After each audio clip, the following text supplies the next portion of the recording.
আসসালামু আলাইকুম এভরিওয়ান, আর একটা ব্লগ নিয়ে চলে আসছি। তো আপনাদের সাথে শেয়ার করব, তো চলেন দেখে আসি। এই যে আমি সকালবেলা উঠে আপনাদের সাথে শেয়ার করতেছি। আর এখান দিয়ে ডাইনিংয়ে এই যে দেখেন, এটাতে আমার যেতে আমি রেখে দিছি কিছু বিস্কিট রাখছি, বয়মটা কিন্তু ফাঁকা। আর এটা হচ্ছে আমার ডাইনিং আর ড্রয়িং একসাথেই। আর এই দুইটা আমি গুছ করে নিছি। তো এখন ঘরগুলো অগুছ হয়ে আছে, সেটাও আপনাদের সাথে শেয়ার করব। তো আপনারা একটু ধৈর্য ধরে আমার ব্লগটা দেখার ট্রাই করবেন, কারণ আপনাদের সাথেই আমি শেয়ার করি, কারণ আপনারা আমার ফ্যামিলির একজন। তো যাই হোক, আপনাদের সাথে আমি সব কিছু শেয়ার করতে পারলে ভালো লাগে। তো চলেন আমি বেডরুমে চলে যাই। আর এখানে দেখেন আমি চলে আসছি, অনেকগুলা কাপড় চোপড় ধুয়ে নিছি, সবই আমার কাপড় চোপড়। কারণ আমার এখন আর কষ্ট হয় না, খুবই খুশি লাগে যেতে হাজব্যান্ড একটা ওয়াশিং মেশিন আমাকে কিনে দিছে। তো আমার হাজব্যান্ড বলছেন যে তোমার যেতে ঠান্ডা না লাগে, যেতে আমার ঠান্ডার প্রবলেম, এই কাপড়গুলো ধুলে নাকি আমি ঠান্ডায় মরে যেতাম, কারণ প্রচণ্ড 12 মাসই ঠান্ডা থাকে। এই জন্য ও এটা পছন্দ করে না। এই জন্য ও সবসময় বলবে যে তুমি ওয়াশিং মেশিনকে কাপড় চোপড় ধুয়ে নিবা, এটা ওর জন্য খুবই মানে টেনশন থাকে যেতে আমার ঠান্ডা না লাগে। তো যাই হোক, আমি একটু অসুস্থ, সেটা ও আমাকে একটু কেয়ারফুল করেন, একটু কেয়ারফুল রাখেন, এটা আমার কাছে ভালো লাগে। তো আমি দোয়া করব প্রত্যেকটা মেয়ের হাজব্যান্ড যেতে, আর প্রবাসী হোক আর বাংলাদেশে যারা থাকেন তারা যেতে একটু কেয়ারফুল হয়।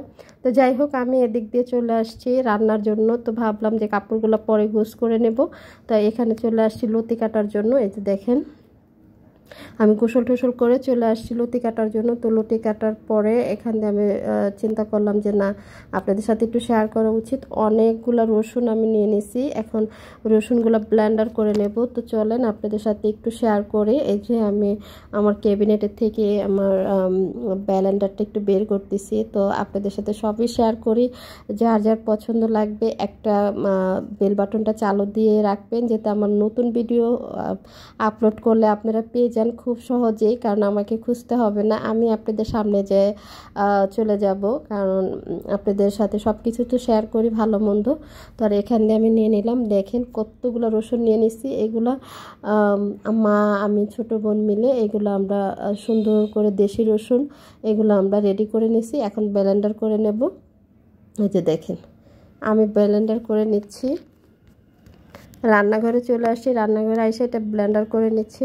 তো আসলে কি, কাজ করতে আমার অনেক ভালো লাগে, জানি না কেন, কারণ হাজব্যান্ডটা দেশের বাইরে থাকে, নাহলে কাজের ভিতরে থাকলে একটু ভুলে থাকতে পারি, না হলে অনেকটাই মিস করি। এই যে রসুনটা নিয়ে নিলাম, কারণ ঈদ সামনে, তা বেশি করে একটু করে নিচ্ছি যাতে কুরবানির ঈদের সময় আর যাতে আমার এই ব্লেন্ডারটা না করা লাগে।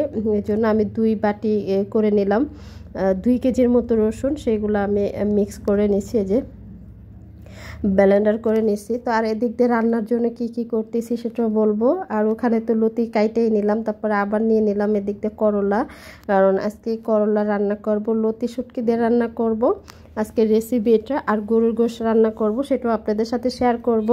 তো চলেন এদিক দিয়ে দেখেন আমি সব কিছু রেডি করে নিছি। আর এখন গরুর গোশতটা ধুয়ে নিতেছি, কারণ গরুর গোশতটা রান্না করব, আর সেটা আপনাদের সাথে শেয়ার করি। এই যে ধুয়ে নিচ্ছি, কারণ বেশি নিয়ে নিয়ে যেতে মানুষ কম, আমরা অল্প একটু নিয়ে নিলাম, বেশি না, যেতে অল্প মানুষ তার জন্য। আর এদিক দিয়ে তো সব কিছু রেডি হয়ে গেল। আসলে কি, বাবার বাড়িতে থাকি, আপনারা আমার পাশে থাকবেন, বাবার বাড়ির ভালো মন্দ সব কিছুই আপনাদের সাথে শেয়ার করে, কারণ আপনারা আমার ফ্যামিলি মেম্বার, যারা যারা আমার ভিডিওগুলো দেখেন। আর যদি কোনো যারা নতুন থাকবেন তারাও জয়েন হয়ে যাবেন, যাতে আপনাদের সাথে শেয়ার করতে পারে। আর এটা নিচ্ছি বাটা মাছ, বাটা মাছ বলা হয় ছোট ছোট বাটা মাছ, আর এটা চাল কুমড়া দিয়ে রান্না করব। এই যে রেডি করে নিলাম। এই যে, তো আপনাদের সাথে আমার সব কিছু শেয়ার করি, কারণ আমার অনেকটাই ভালো লাগে। আর এই যে এখানে গরু গোশতটা কষায় নিতেছি, মশলাটা কষায় নিচ্ছি, এখন গরু গোশতটা দিয়ে দেব। তো জানি না আপনাদের কাছে কীরকম লাগবে, কারণ আমরা একটু ঝালটা কম খাই, এই জন্য।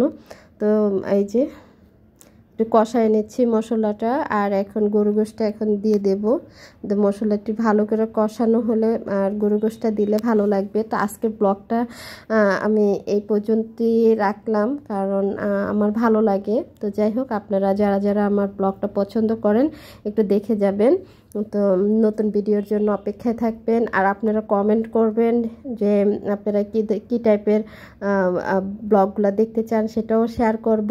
কারণ আপনারা তো জানেন আমি বাসায় থাকি সবসময়, বাসার সব কিছু আপনাদের সাথে শেয়ার করতে চাই। আল্লাহ হাফেজ।